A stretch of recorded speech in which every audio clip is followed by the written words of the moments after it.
Are you straight? Are you crooked? You're crooked. Get it together. That looks straight to me.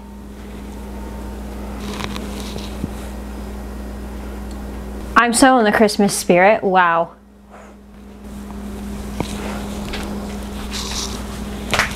Spooky Sunday dinners, spooky Sunday dinners, spooky Sunday dinners. Still can't afford a theme song. Hi, for those of you that don't know, my name is Johnny Taylor and this is Spooky Sunday Dinners, where every Sunday, every other Sunday, when I'm late, Monday, the Thursday's gonna happen, it's just that I have a reindeer. We talk about a true crime case that I just really wanna fucking talk about while we make a fairly easy recipe. So if true crime, cooking, and dark humor is your thing, you might wanna hit that subscribe button below. We're back. Did you miss me? I know, you didn't. As you can clearly tell, I am really in the holiday spirit this week. So with that, we are going to be doing an all-time favorite of mine that just makes me feel so warm and fuzzy inside, with a holiday family recipe. This week's case was actually recommended in last week's comment section, and when I saw his name, I just lit up inside because I knew it was the right time and I had the right recipe and it was all gonna work out.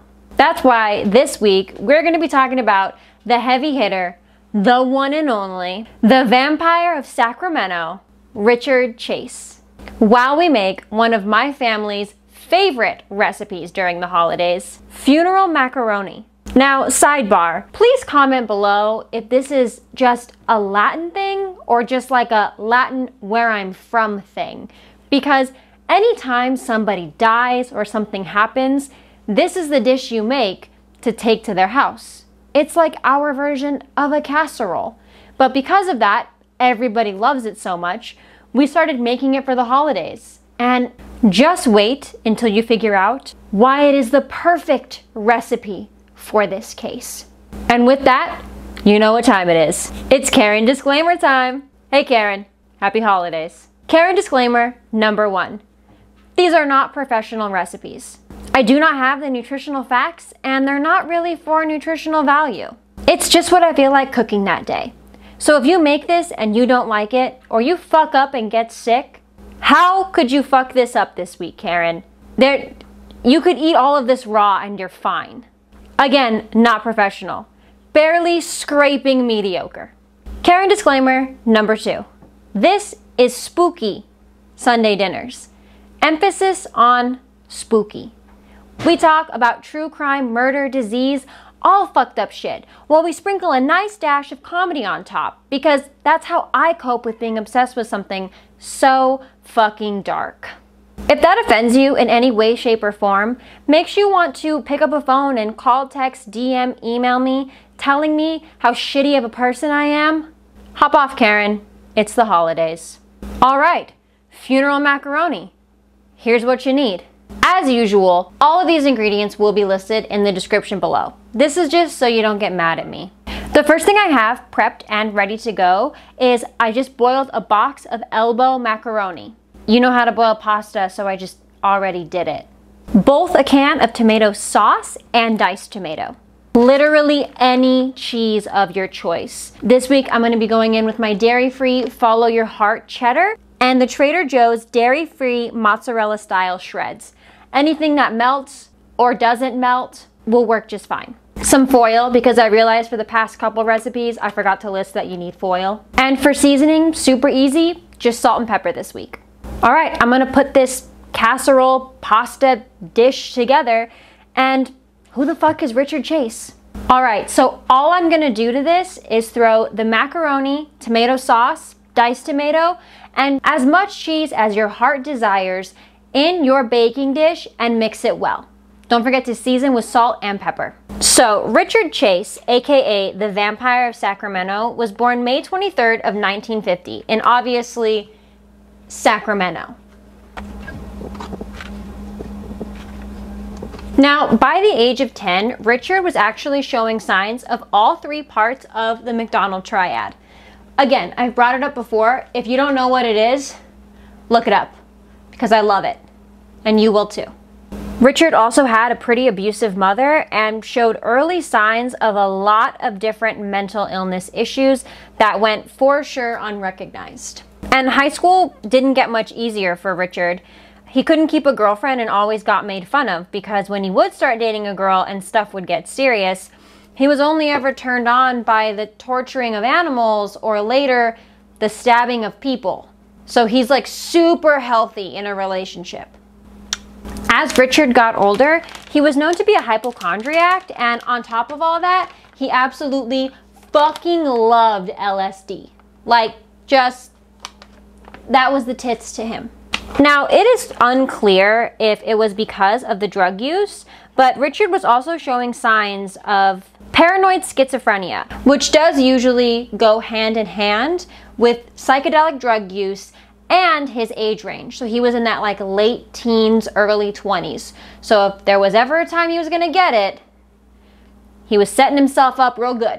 Richard would end up going like to the hospital, and he would say that his heart would stop beating randomly, and then said that they needed to like call the police because somebody, quote, stole his pulmonary artery.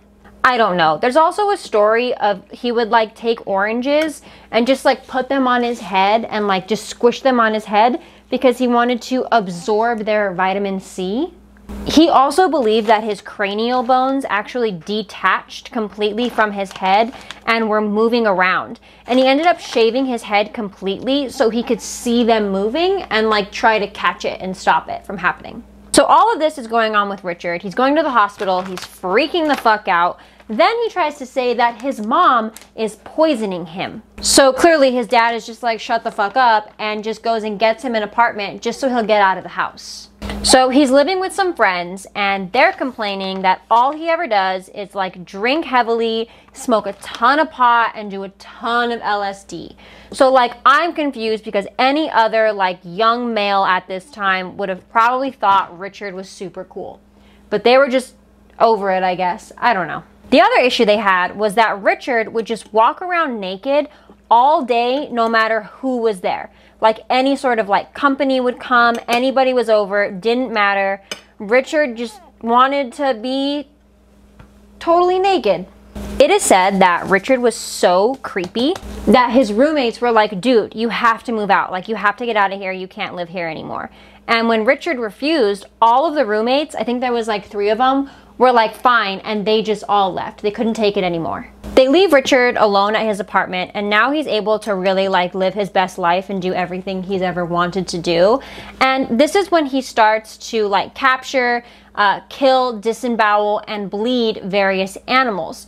He would devour them raw and actually like blend up their organs with Coca-Cola to make this smoothie he really liked, because he also thought that his blood was being turned to powder, and this was how he kept his blood liquidy and his cranial bones together. He was also afraid that his heart was shrinking, so this would make his heart grow like the Grinch. And also, just please, please, I'll pay for it, I'll produce it. Somebody make a Richard Chase Coca-Cola commercial, because the fact that they never did that, they are just totally missing out. I don't drink Coke, but I would if they did that shit. So anyway, Richard ends up escalating to actually bleeding rabbits and injecting their blood into him. Obviously you can't do that, and Richard ends up with blood poisoning. All right, now before we finish off our casserole, we're gonna go ahead and preheat our oven to 350 degrees. While that's heating up, we are going to put a nice generous layer of cheese on top, cover it with some foil, and once our oven reaches temp, we're gonna throw it in there for 45 minutes. So this blood poisoning obviously wasn't gonna go well, and when he told the doctors what he did, in 1973, Richard ended up being involuntarily committed to like a psychiatric hospital. Now, the staff at this psychiatric hospital was actually so scared of Richard, they nicknamed him Dracula. This man was catching birds out of his cell window, breaking their necks and just drinking the blood out of them, like fucking Ozzy Osbourne with a bat. I would be terrified too. At one point, he ended up like stealing syringes and trying to extract blood from like therapy dogs. And like, no wonder everybody hated you. Like, come at a dog with a needle and watch how quickly people turn.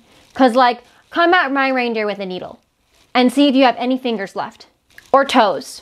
Or tongue. And maybe your hair too, bitch.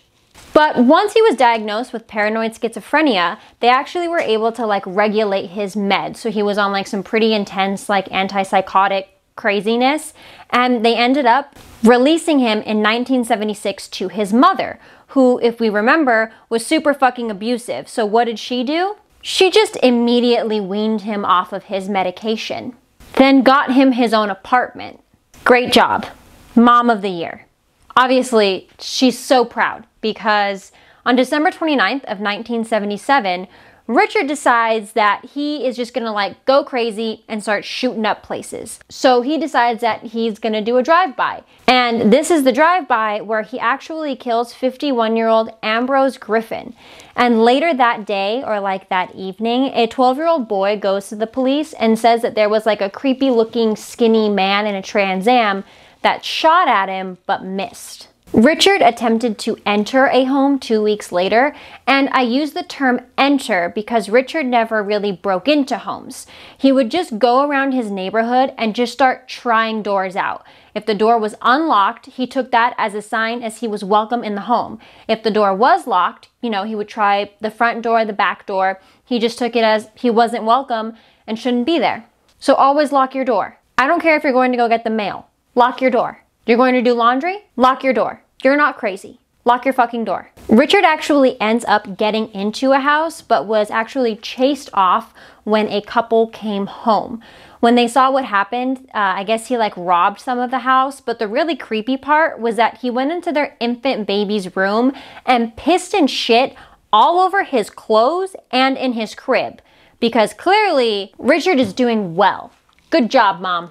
Unfortunately, on January 23rd of 1978, Richard walked into the home of Teresa Wallins, who was actually about 3 months pregnant at the time. Richard shot, disemboweled, bled, and mutilated Teresa, who was only about 22 years old. She was raped, and some of her organs were actually taken.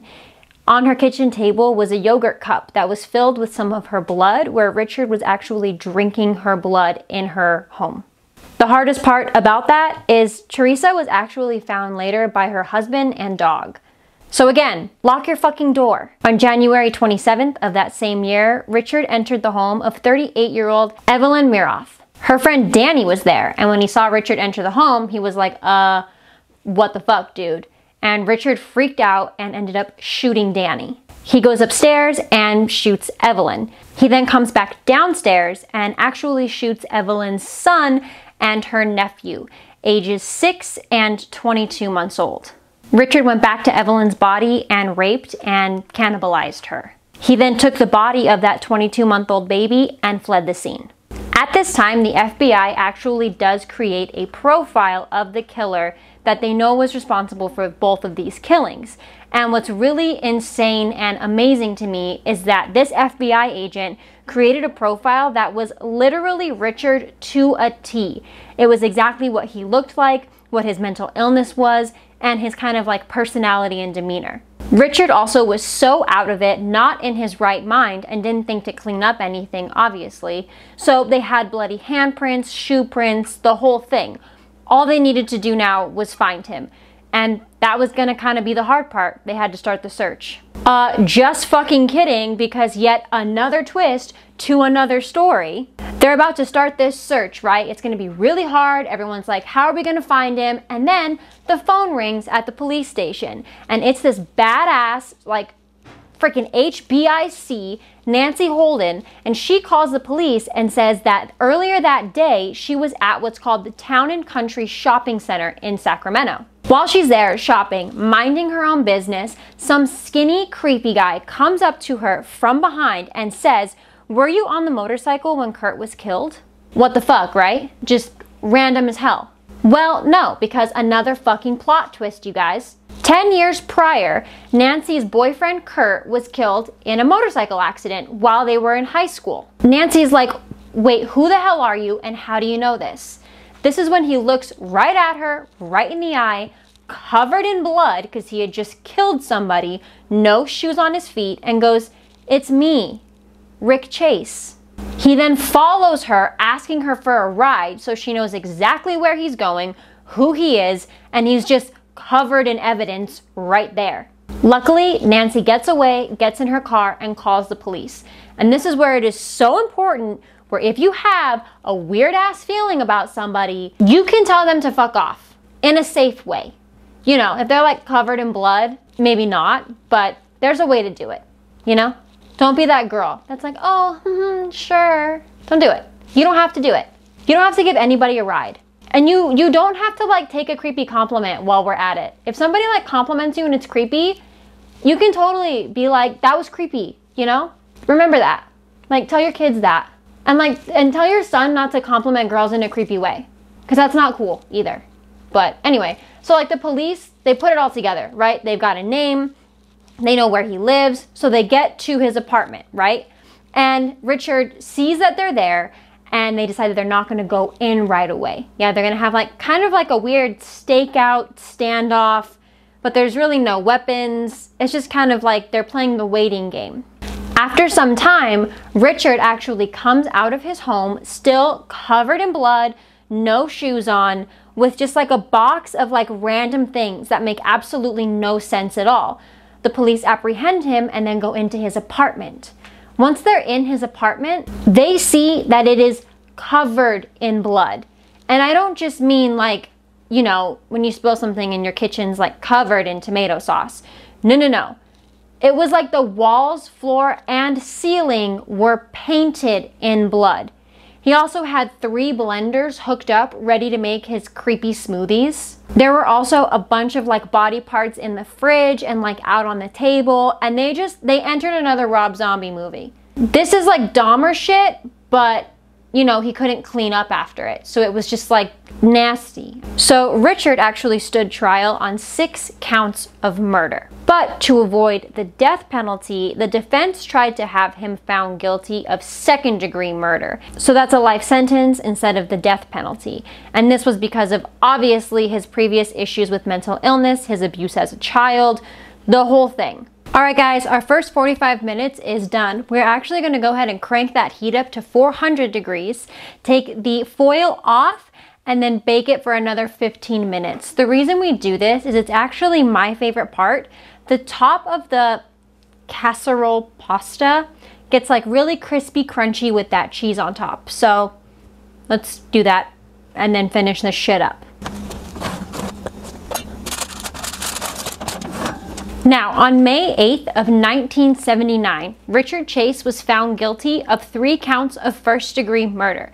And because of those mental issues, he did end up avoiding the death penalty, just like they wanted.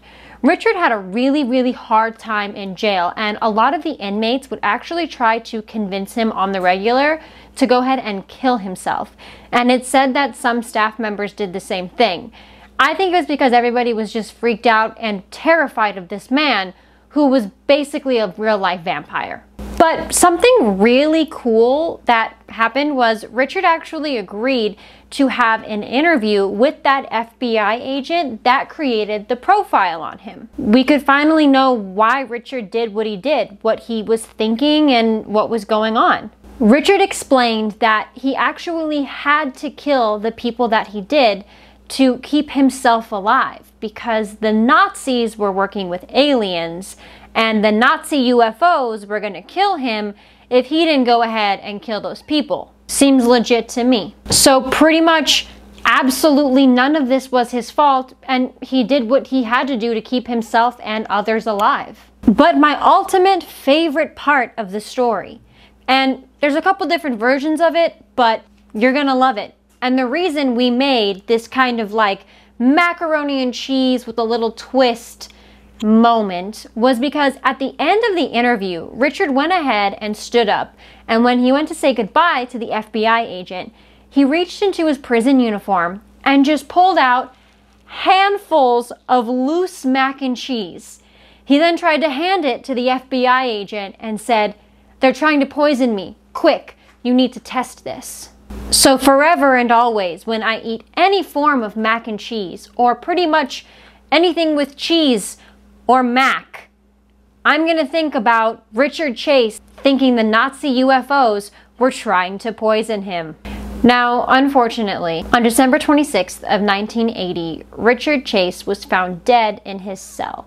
He actually stockpiled his antidepressants and all of those other inmates and rumored to be officers telling him to kill himself finally got to him, and that night he actually took all of them.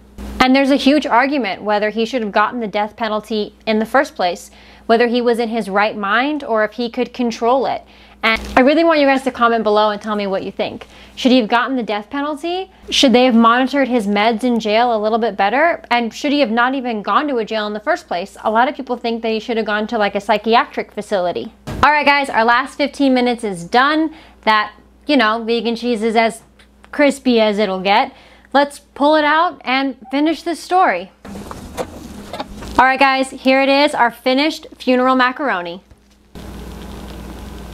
So tell me, what do you guys think about all the different elements to this fucking story? Do you believe in the McDonald triad? Do you think the LSD made his mental illness worse? Do you think it's what kind of triggered his paranoid schizophrenia? What do you think was going on? Do you think that his sentence and punishment was done correctly? This is one of the most infamous and controversial cases there is, so I want to know what you guys think. Thanks so much for cooking with me today, and thanks for letting me tell you this insane story. Be sure to comment below future crimes you want me to cover and some recipes you want me to try. Thank you for watching Spooky Sunday Dinners. I am still singing. Still can't afford a theme song. Yes, Sven is doing absolutely fine. He's still alive. Now, if you excuse me, I must go see the reindeer.